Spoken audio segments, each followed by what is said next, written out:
Bishop Mar Joseph കല്ലറങ്ങാട്ടിനെ വിമർശിച്ചുകൊണ്ട് father Paul Thelakkat എഴുതിയ ലേഖനത്തിന് മറ്റൊരു വൈദികൻ നൽകിയ മറുപടി ശ്രദ്ധേയമാകുന്നു. വിവിധ വാദങ്ങൾക്ക് ശക്തമായ മറുപടി നൽകുന്ന വൈദികൻ ഫാദർ പോൾ തേലേക്കാട്ട് നിർദ്ദേശിക്കുന്ന അനുസരണയും വിധേയത്വവും കാണിക്കേണ്ടത് സ്വന്തം ഇഷ്ടത്തിനും സ്ഥാപിത താല്പര്യങ്ങൾക്കും അനുയോജ്യമാകുമ്പോൾ മാത്രമല്ലെന്നും ഓർമ്മിപ്പിക്കുന്നുണ്ട്. ഒരു മെത്രാന്റെ സമുദായ സ്നേഹം എന്ന തലക്കെട്ടിൽ മംഗളം ദിനപത്രത്തിൽ ഫാദർ പോൾ തേലേക്കാട്ട് എഴുതിയ ലേഖനത്തിനാണ് ഫാദർ റോയി ജോസഫ് കടുപ്പിൽ അതിനിശ്ചിതമായ മറുപടി നൽകിയിരിക്കുന്നത്.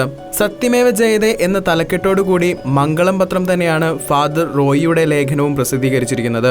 ആരുടെയൊക്കെയോ കയ്യടി നേടാനോ ആരോടൊക്കെയോ കടപ്പാടുകൾ തീർക്കാനോ ശ്രമിച്ച ജൽപ്പനങ്ങൾക്ക് മൗനമാണ് ഉചിതമായ മറുപടിയെങ്കിലും സാധാരണ ജനങ്ങളിൽ തെറ്റിദ്ധാരണയ്ക്ക് വഴിതെളിക്കുമെന്നതിനാലാണ് ഈ ലേഖനമെന്നും ഫാദർ റോയി ജോസഫ് കടുപ്പിൽ വ്യക്തമാക്കുന്നു. അത്യന്തം ജാഗ്രത പുലർത്തേണ്ട ഒരു അപകടം, അതും വളർന്നു വരുന്ന തലമുറയെ ആത്മീയമായും ഭൗതികമായും നാമാവിശേഷമാക്കുന്ന വിപത്തിനെ ആർക്കും സംശയം തോന്നാത്ത വിധത്തിൽ അവതരിപ്പിക്കുകയായിരുന്നു ബിഷപ്പ് ചെയ്തത്. ബിഷപ്പ് ദേവാലയത്തിൽ തന്റെ ശുശ്രൂഷയ്ക്കായി ഭരമേൽപ്പിച്ചിരിക്കുന്ന ദൈവജനത്തോടാണ് ഇക്കാര്യം പറഞ്ഞതെന്നും ലേഖനത്തിൽ ഫാദർ റോയി ജോസഫ് കടുപ്പിൽ വ്യക്തമാക്കുന്നു. സൗഹാർദ്ദത്തിന്റെ സംഭാഷണ വഴിയിൽ നിന്നും വഴുതി മാറി ഡയലക്ടിസത്തിന്റെ വൈരുദ്ധ്യാത്മക തർക്കയുദ്ധത്തിനാണ് ബിഷപ്പ് തയ്യാറായതെന്ന ആരോപണം ഉന്നയിക്കുന്ന ലേഖകനും ഇതേ തെറ്റിലല്ലേ അകപ്പെട്ടിരിക്കുന്നതെന്നും ലേഖനത്തിൽ വിശദീകരിക്കുന്നു.